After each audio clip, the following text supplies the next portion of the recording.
So welcome to another episode of Skin Philosophy Edit. We have Mark Maloney in today. So Mark is the owner of Professional Beauty. Professional Beauty is a huge group that does exhibitions and magazines and awards across UK, Ireland, India, Dubai and South Africa. So a huge business, Mark. Thank you. Thank you for having me. No problem. So we're going to get into basically about how Professional Beauty started, where you came up with the idea and how hard it was to get going first. Well, we started, we used to do an event for pharmacists, chemists, and a few of the people who supply that industry saying, why don't you do something for the professional beauty therapist? And that was way back, I'm going to give away my age now, but that was way back in '88. And there was an event in Brighton, but they said, look, we'd like to do one in London. So we started and grew steadily from there. We started in small in Novotel, then went to Olympia, then to London XL. In our first couple of years, our competition wouldn't let us advertise, so we started our own magazine, and that grew as well. Oh, right. So, that's where the magazine... yeah, and it started small, and we really had some tough competition. It wasn't easy the first few years. We lost a lot, but slowly grew as the profession has grown. You know, when we started, it was really professional visitors were into salons were the ladies who lunch brigade, and that since the 80s has changed to, of course, everybody has beauty treatments and spa treatments. Yeah, oh no, the industry is huge, especially in the last 15 years. Yeah. It's massive. It's grown obviously so much. So you started up the magazine then, and then when did the awards come in? Oh goodness, around the I should know this, from about the mid-90s. Yeah. And they are, what is so good about the awards is the passion and the tears of people who win or don't win.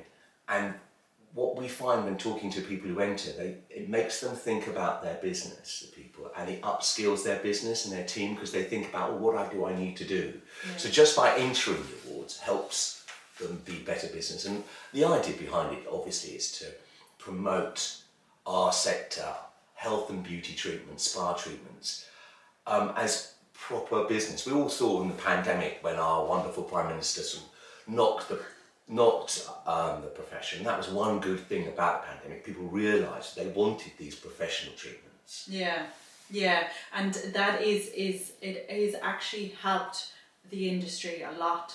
Even though it was a big struggle during the pandemic, that actually sitting in front of Zoom and stuff like that made people more aware. We had a huge influx of students changing career and throughout that time period. So obviously the industry is getting very big. So how do you see the trends changing with, say, from back then to now? Like what people... Oh my goodness. Well, look, there's no doubt that the pandemic caused a lot of beauty and spa business and enormous stress, and we are still as a business recovering from that. Some salons are doing fantastically well. Some are no doubt feeling the pinch with obviously the cost of living. There is a lot of working from home. Some people have left salons and started their own business servicing people at home. That is a definite trend. Some salon owners are threatened by that. Some actually think, no, it's a completely different experience. I offer it, and you come and escape. You have fantastic treatments in the salon. It's a completely different offering to somebody based at home. Yeah. So the event, Professional Beauty, caters to all of those. From the highest end spa, we've got Four Seasons bring their whole group from all over the world coming to our spa convention alongside Professional Beauty, right down to the therapist or nail technician that might practice part-time. Yeah, exactly. So this is what Professional Beauty, I think, is most important for it, as an area you can come, find information, meet other people and everything, you know, that you can see other businesses, that you can get ideas of new treatments and everything like that. So I think it's really important to be coming and doing it. But from your point of view, what would you say is your most strongest asset of Professional Beauty? Because we know there's only 4 weeks, 5 weeks left onto Professional Beauty London, and it's going to be huge this year. But what do you see being big? I think it is a snapshot of the trade as of now. And I think you, in the day you come, whether it's Sunday or Monday, 5th or 6th of March, you can see the industry pretty much as it is at this moment. And there's always something new. Some of them are fads, some of them will stick.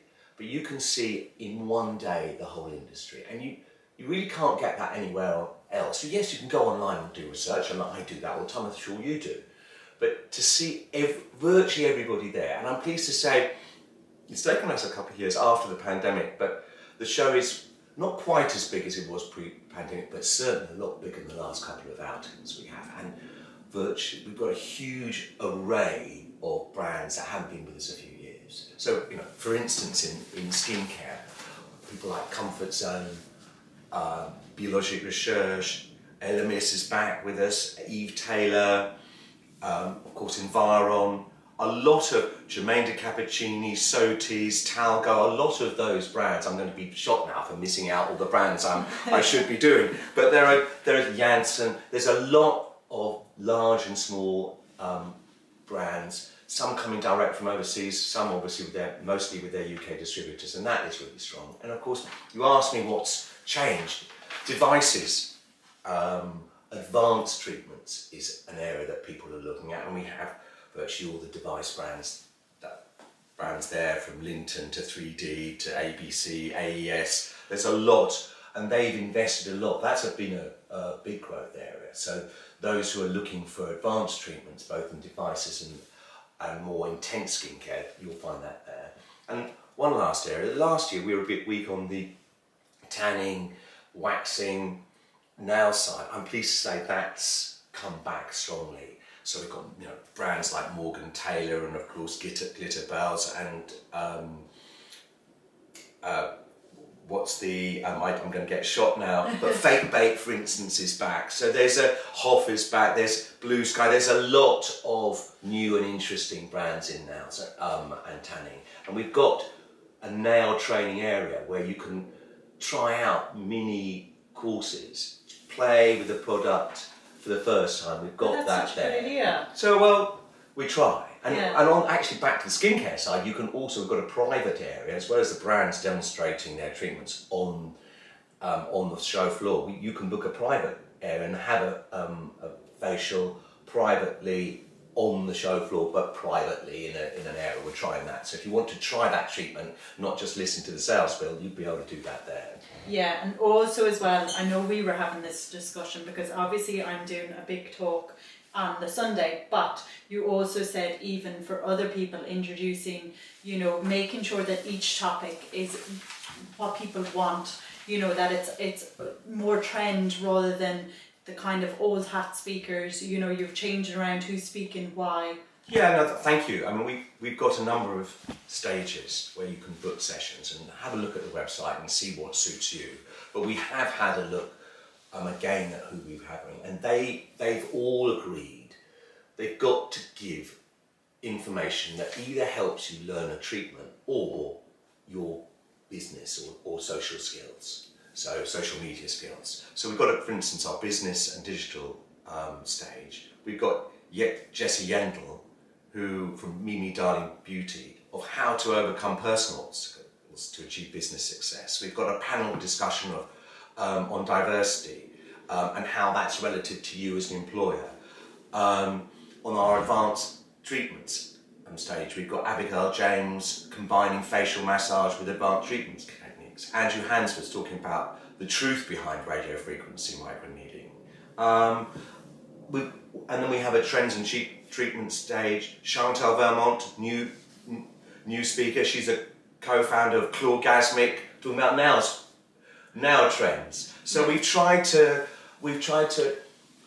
mix the old established that have value. Those, you know, I can't be ageist, my age, but we've got, you know, established people, but also new and younger ones coming up, and really with a focus of what's in it for me. Why should I get off my bum and come to Excel? There's the brands there. There's some great deals there, but there's also some really good learnings that I can take back and put in my salon or in my business from the stages as well. Yeah, and that is, you know, really, really important, because I think nowadays is people want education and support. So it's not coming just looking at stands, it's going to these talks, learning from these type of people, and also the networking element of meeting these people that are doing these talks, that have experience, that you can kind of have questions and answers with. Like when I did the Pro Beauty Ireland talk, I went on a half an hour more than I was meant to, but at the end... Well, there's a surprise. Here, you can talk just as much as I can. But at the end, there were people that were asking me questions not even relevant to the talk, because they just wanted my opinion. Yeah. And it's such an important thing. Like, I love helping people, so, and I'm sure everyone else who's speaking at it loves helping people. I think most of the speakers, they've been briefed to hang around afterwards, and that's important. Yeah. We've also got a round table where you can book and sit on a topic with other salon owners. So they're all hosted. We've got various round tables throughout the 2 days. So we've got one on retailing, one on staff, where it's much more intimate. There's only 10, 12 of you, and you can talk with other salon owners and say, well, I do this, how about this? This is the problem I've had to overcome. I don't know about you. I love talking about to other business owners how they deal with their issues. Yeah. And I always pick up something. Yeah. And again, not everybody is outgoing, but how often do you bump into somebody in the aisle that you haven't met? Or just bump in one of the lounges and just chat when you're waiting for a coffee. And those moments, that networking element, I think the pandemic, we realise how important they are. Because I meet you, I'll get something from you, even though I'm really not expecting it. Yes. That's important. I mean, I was chatting to the owner of Morgan Taylor, and he said, just the colours of our range, you can't do that online. You can't choose. That red is going to look different online to what you see. So just looking at, being able to pick up the products, being able to open them up, try them, look at the owner, because most of the stands, the owners, they're all certainly senior manager. And I want to look, do I trust this person? I'm going to invest in a range, I'm going to invest in a machine. Yes, the product's great, but will they deliver? Yeah. And I think you can get that sense face to face. You look at somebody and you can say, I can get on with her. Yeah, exactly. I think, and that's really quite important. Putting a face to the name or putting a face to the brand is really, really important. Meeting people, talking to people, it definitely is. So you think it's going to be busy then? Yeah, I think it's going to be certainly busy in the last couple of years. And it's about a third bigger than last year, and lots of the brands, most of the brands are back. Yeah. We've made the arts just that little bit busier, so I don't think it's going to be like it used to be a packed tube train. I think we've learned from that. We want to give people a spacious environment. There'll be more catering points and so forth, so it's more of a pleasant experience. Yeah. Yeah. But yeah, it will be busy. Yeah, because when I set up, the first year we set up the training in 2011. I used to say we, so it didn't sound so just myself. But it's 2011, 2012 I did Pro Beauty, and I went there by myself, dragging the stand through the tubes and everything like that. And I did it, and I had like only, I'd say 24 leads, and I was just delighted to have 24 leads. And it was busy, but aesthetic education at 2012 was, people weren't interested. Ready for it. Yeah, exactly, it was too early. But now, even last year, we had like over 300 leads over the 2 days. And I see that, like, if you're offering what people want nowadays, you'll get the leads, you'll get the business coming through, and it's really up to you as a business to make sure that you have that and you're getting the people in, to offer. I think the most of the stands realise that they've got to offer not necessarily cheap but value. And what is this going to do? I think most of the visitors are a bit cleverer than people suspect and can sense something that's not right. And again, you can do that face to face. The reason why you got 300 leads without bigging you up is because people look at you and realise you're going to deliver. By the way, you've got I think it's a 3-hour workshop with us on a Sunday, so what is that? So basically what I've found is people don't know how to combine treatments, but we're doing a couple of special things now because I've arranged some stuff.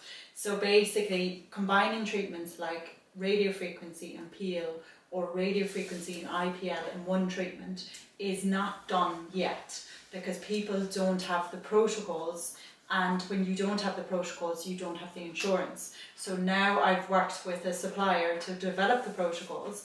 We're going to do a demonstration of using like a superficial peel with radio frequency, with IPL within one treatment, and you can see the results. Like, it's massive. We used to have such good results in the clinic with this. And combination therapy is the way forward. It's using every machine you have in the clinic to combine it into one treatment, instead of just going, oh, I'm going to do radio frequency skin tightening for this person and they're only getting one treatment. It's combining different modalities. So we're doing that. Then also what we're going to do, so we've developed the protocol, so it means it's insurable, you can see the results, we've suppliers that can help, everything like that. But also as well, we're going to give away a course. So for the Champagne event that we're going to do, yes. We're going to give away a level 4 advanced aesthetic skin course, which is worth $3,500. That's good. Yeah, so basically. And what do I have to do? Do I have to register? And how do I? So like and share on Instagram and comment, okay. And then what we're going to put it up on our Instagram page, and then we're going to announce it at the Pro Beauty Champagne evening, Prosecco evening that. You're very nicely organised for us, if you didn't know it already. No, I did. I remember that. I can't say no now either for that. No, but people can book either 3 hours or book individual hour slots. Yeah. So basically, if you are an experienced therapist already and you know about the anatomy of the skin and you don't want to come for that first hour, then that's fine. Come for the last 2, which will be about skin conditions, and then combining treatment therapy. Or if you know about skin conditions, just come in for the last hour for combination therapy. No, good. Yeah. I should also, I've only told of, that there's a couple of associations and bodies supporting us. So for instance, Sedesco have a whole 2 days workshops on a massage and advanced treatments that you can book, and they're 90-minute sessions, so that's going on. PadTac have just said they want to come to the event and will be there, so they haven't been for a few years. I'm really pleased that they're on board. And the Federation now, professionals are doing their nail competitions that everybody can come, and whether you're seasoned nail pro, a student, or just starting as a nail technician, the categories, all that, and you can have competing enhances your skills, as you know. Yeah, see, this is the thing. I think what a lot of people tend to do with Pro Beauty is they'll register an event, they'll come in, they'll walk around, they'll have a look at stands, and then you forget about the networking events, you forget about the talks, you forget about the competitions, you forget about the upstairs other talks as well. And it's like, if you're coming to Pro Beauty, one, you should be coming anyways if you want to know stuff in the industry, but make sure you look at the website properly to see exactly what's going on. Plan your day that you know exactly what talks you're going to, what time, because suddenly you're missing stuff without realising. Yes. And yeah, I definitely think it's worth it. I do. Well, thank you. No, I look, people are time poor, aren't they? You've also got to have the cost of getting to the event, even though if you're a professional, there's no cost of coming in, but it's still time out. And is it worth it? And I think if I'm considering investing in new, in anything new, whether it's a nail range, a skincare range, or equipment, you can really put people in and compare and contrast. Not every brand's there, but virtually all the brand. I'd say 80% of the whole industry's brands are going to be there this year. So you can see and I can put your solutions against anybody else, and does that suit me? Yeah.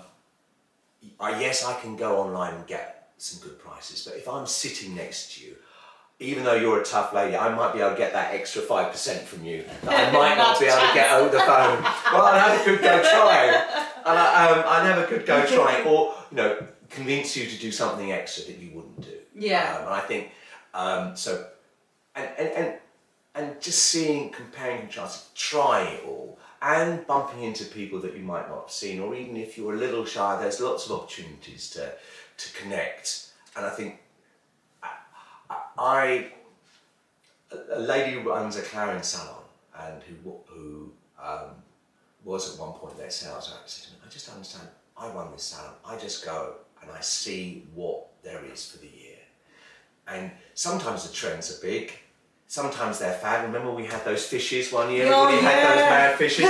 But you actually see the direction of the industry's going and think, actually, is this something for me? Yeah. It might not be, but it might be great. So that's what the event offers. Yeah, and okay, so with yourself, after being in this industry and doing this since the 90s, early 90s, how do you see the industry growing at the moment, and then compared to other countries, because you are in other countries? Yes, I think the problems that we have here in staff is, we run a World Spa Convention, which is incidentally alongside professional beauty. So if you're in the spa sector, there's a lot going for you. But I was talking to someone who runs business in Canada. She runs a salon in Canada. She has the same problem that a lot of salon owners have here in getting good staff. Yeah.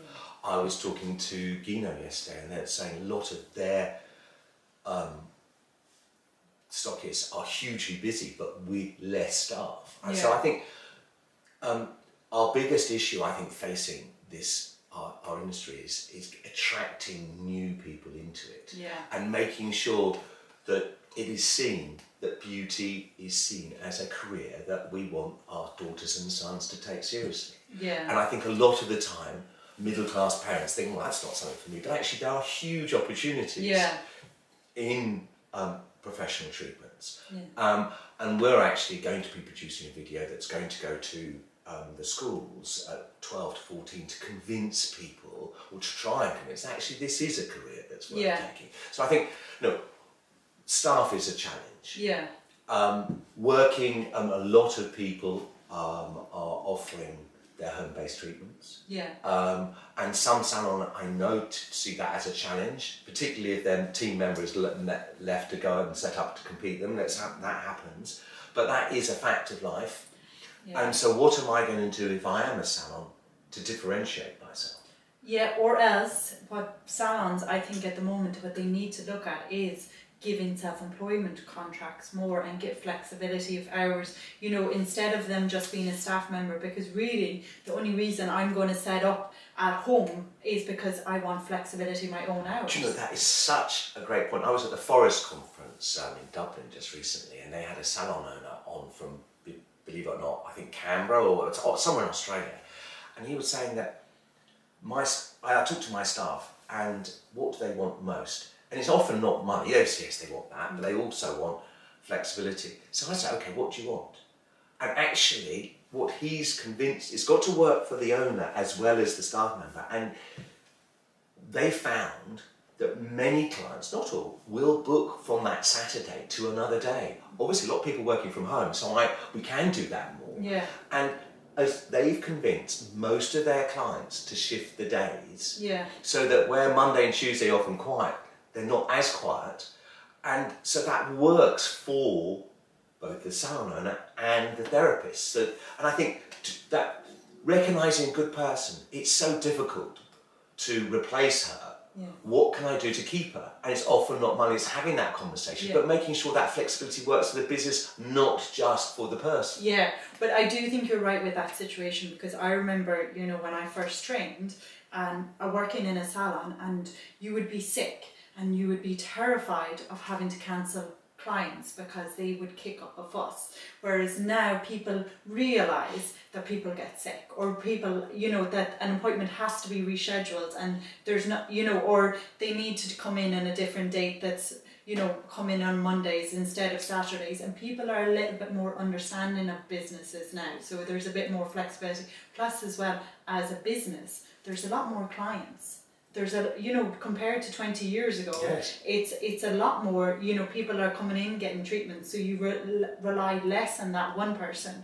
So there is a bit more flexibility, but I do think salons do need to kind of look at, how they're employing and how they're contracting. And they also, a lot of people, what motivates me after all this time in being involved in professional beauty is, yes, I want to make money as a business, but it's not the first thing. Is you meet so many salon owners, and it doesn't matter if they're 30 or 50 or whatever their age is, so many have that spark power. They believe in what they do, they believe in what they do for their customers, they try their best by their staff, they're absolutely passionate, and I think a lot of people undersell themselves. Yeah.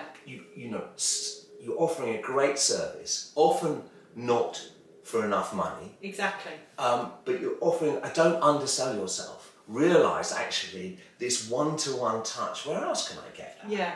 Where else can I get such great treatment for a relatively small amount of money? I mean, depends where you are in the country, depends on your overheads, but you know, you go into some salons and you might pay £60 outside of obviously London for a treatment, and that is great value. And I think we need to, as a business, as an industry, sell that value to the consumer. So what strikes me day to day, you've got some obviously very powerful individuals who are great at projecting themselves, but a lot of salon owners do a fantastic job and don't remind their customers of what they do and how good they are. Yeah. And we need to do more about it. That's what motivates me, because there's some fantastic people who, with such energy, in this business. And care. Yeah. They care. Yeah. And it's great fun seeing that together. I really, with the awards and the show, you really see that, and the whole team and I are lifted as a result of those 2 days, because of the passion that people have. And I think that comes back to what you were saying earlier about the pride in the industry, is you should have pride in this as a career. This can be a very successful career, and I do think it has improved over the last 20 years, but there is such a stigma to it, so that when we come into the industry, we don't build ourselves up and go, yeah, we're great at this. You're right, one-to-one therapy, like touch therapy, sitting there, listening, caring about them, improving how they feel about themselves, it's such a huge thing, and we should be more proud of ourselves in the industry. I do think it does come with networking though as well, because it can be very, very lonely, and you can very easily get demotivated when you're by yourself and no one else. Well, being a boss, we obviously, lots of the people who come are therapists working in salons and managers. Being the boss can often be lonely. Yeah. Often your partner doesn't understand you. That person may be either earning tons more and looks down, or actually sometimes earning a lot less and is jealous. So there are quite a few salon owners with those issues. Yeah. But also, even if you have a supportive partner, if you're running that business, can be lonely at the top. So bumping in and sharing those experiences, because it's very rare that we actually compete. Yeah. You know, I might be in the same town, but we're in the opposite ends. It's very rare that you do have it, obviously, that some people are next door to each other and are cutthroat, but that's rare. Yeah. And normally, if I am next to you, I'm doing something different. Yeah. So to come and talk and just to share that, it's just a little gold nugget, so you bump into somebody, and that's the serendipity of meeting people at the event is important. That's what I like about the awards. A few little drinks, go around chatting people, meeting people. It's really, really important, really good to do that. And that's what I love about the awards part. Well, the awards is on the Sunday night, yes, and we've got that. That's a big thing. But for those who are not coming to the awards, there's a lot going on the 2 days at Excel. Yeah, definitely. Okay, that was great, Thank Mark. You very much. Thank you very much. And the Pro Beauty is on the 5th and 6th. I am going to be doing it on March, yes, not February. And I'm going to be doing a talk as well about the combination therapy, and also the awards are on the 5th night. So go to professionalbeauty.co.uk to see. Yeah. professionalbeauty.co.uk/London, and then there's the page. You can go and register from there. Okay. Thank you. Thanks very much for having me. Thank you for coming.